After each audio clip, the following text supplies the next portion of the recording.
अगस्त महीने के सबसे पहले सोमवार को सुप्रीम कोर्ट के अंदर दो ऐसे केसेस सुने गए जो एक तरफ पावर पैक्ड लीगल आर्ग्यूमेंट से भरे थे तो दूसरी तरफ पॉलिटिकल ड्रामा से। एक केस ने पीएमएलए जैसे कंट्रोवर्शियल लॉ के प्रोविजंस को हिला दिया तो दूसरे में एक मिनिस्टर की डेफेमेशन अपील एक अनएक्सपेक्टेड ट्विस्ट के साथ खत्म हुई, वो भी चीफ जस्टिस के विटी कमेंट्स के साथ जो पूरे कोर्टरूम को हंसा गए। मंडे का दिन सुप्रीम कोर्ट के लिए एक ब्लॉकबस्टर मूवी जैसा था। हाई स्टेक्स, हीटेड आर्ग्यूमेंट्स और एंड में एक ऐसे रिमार्क्स जो हेडलाइंस बनने लायक थे। पहली हियरिंग में ईडी की पावर्स पर बड़ा सवाल उठाया गया कि क्या पीएमएलए का मिसयूज हो रहा है। Senior advocates doctor Abhishek Manu Singhvi, Kapil Sibal और मुकुल रोहतगी अलग अलग पिटिशनर्स के लिए प्रेजेंट थे और उन्होंने ईडी की वाइड पावर्स पर सीरियस कंसर्न्स रेज किए। और दूसरी हियरिंग में एक कर्नाटका मिनिस्टर के पॉलिटिकल बैटलफील्ड को कोर्ट के दरवाजे से बाहर धकेल दिया गया with a dramatic dialogue exchange. ये पूरा कोर्टरूम ड्रामा जो न सिर्फ लीगल माइंड्स को इंगेज करेगा बल्कि पॉलिटिकल जंकीज को भी एक एज ऑफ द सीट पर बिठा देगा। तो चलिए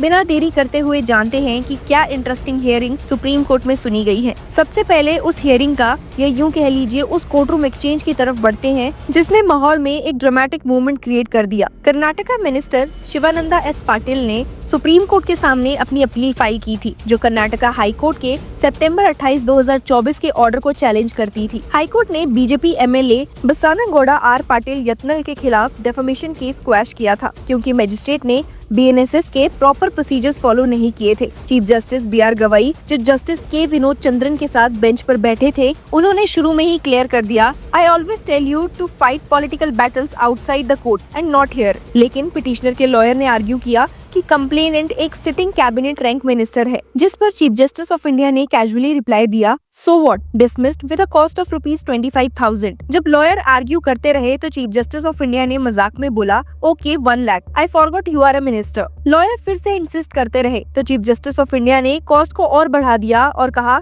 ओके 1 करोड़, जिसके बाद 10 करोड़ तक चीफ जस्टिस ऑफ इंडिया चले गए। ये सुनकर लॉयर ने फाइनली कहा, माय लॉर्ड आई विड्रॉ, और फिर चीफ जस्टिस ऑफ इंडिया ने भी इसे कंक्लूड किया और ऑर्डर पास करते हुए बोला, परमिटेड, डिसमिस्ड एज विड्रॉन। ये विटी कोर्टरूम एक्सचेंज ने सबको अम्यूज कर दिया। केस का बैकग्राउंड ये है कि यत्नल के एलिज्ड defamatory statements 2023 Karnataka assembly elections के रैली के दौरान दिए गए थे। पाटिल ने सेक्शन 223 बीएनएसएस के under criminal defamation proceedings initiate की, लेकिन हाई कोर्ट ने फाइंड किया कि मजिस्ट्रेट ने कंप्लेनेंट और विटनेसेस को ओथ पर एग्जामिन नहीं किया और एक्यूज को नोटिस नहीं दिया, इसीलिए केस को क्वैश कर दिया गया। तो ये थी एक लाइट कोर्टरूम हियरिंग जिसने सबको हंसाया भी और एक पॉलिटिकली सेंसिटिव केस को कंक्लूड भी किया। अब इसी के ऑपोजिट एक और केस में कोर्ट ने पीएमएलए के सेक्शंस पर अटैक किया और कहा, where do ordinary citizens go. Bench of Justice Suryakant and Justice Jaymala Bagchi ने पीएमएलए के सेक्शंस 50, 63, 44 एंड 49 की कॉन्स्टिट्यूशनैलिटी और मिसयूज पर आर्ग्यूमेंट सुनी in Bhupesh Baghel's plea. Senior advocates doctor Abhishek Manu Singhvi ने हियरिंग की शुरुआत की, लेकिन जस्टिस सूर्यकांत ने तुरंत उनकी पिटीशन की मिक्स नेचर पर कमेंट किया, if you are simply challenging the provisions, file a writ for that. But here, you are also contesting the arrest. You can't bundle everything in one petition. Why should we examine the fact? That's what high courts are for. This kind of approach is seen only with influential individuals. Where do ordinary citizens go? Court ने सिंघवी को suggest किया कि factual issue special court या high court के सामने उठाए। जब सिंघवी ने आर्ग्यू किया that an explanation can't be used to stretch the section beyond what it actually says, तो जस्टिस सूर्यकांत ने जवाब दिया, that's something you could raise in a quashing petition. Your argument isn't about the validity of the provision. You are focusing more on how it should be interpreted. Singhvi ने press किया, what is the justification for making an arrest based on a later charge sheet? तो bench ने clarify किया कि ये points appropriate forum के सामने उठाए जा सकते हैं, लेकिन सिंघवी ने फिर भी कंप्लेन की that the legal process has been misused. There is no role of magistrate at all. तो जस्टिस कांत ने इस पर रिस्पॉन्ड किया, even if the law is valid, specific actions taken under it can still be unlawful. That's a separate matter. Bench ने सिंघवी को कहा कि petition withdraw करे और एक फ्रेश रिट पिटीशन फाइल करे, स्पेसिफिकली सेक्शंस 50 और 63 को चैलेंज करते हुए। सिंघवी ने इन्फॉर्म किया कि उन्होंने ऑलरेडी एक इंटरलोकेटरी एप्लीकेशन फाइल की है इन सेक्शंस पर। कोर्ट ने ऑर्डर पर रिकॉर्ड किया, the petitioner seeks permission to withdraw the present petition with 2 specific liberties. First, to file a fresh writ petition before this court challenging the constitutionality of sections 50 and 63 of the act, and second, to raise all other related issues before the jurisdictional high court. Kapil Sibal ने former Chhattisgarh chief minister Bhupesh Baghel के behalf पर section 44 की explanation challenge की, ये argue करते हुए that I am challenging the explanation to section 44 of the PMLA. Look at what's happening. Prosecutions file a charge sheet naming 7 accused, then files another adding 8, then 9, all without magistrate's permission, and cognizance is still taken. This allows anyone to be arrested at any time. My concern is with what the explanation enables. जिस पर justice Suryakant ने कहा कि ये बस एक enabling provision है। Justice Bagchi ने भी ऐड करते हुए बोला, What about section 65 of the PMLA? The power to investigate comes from it, not by giving police officers authority,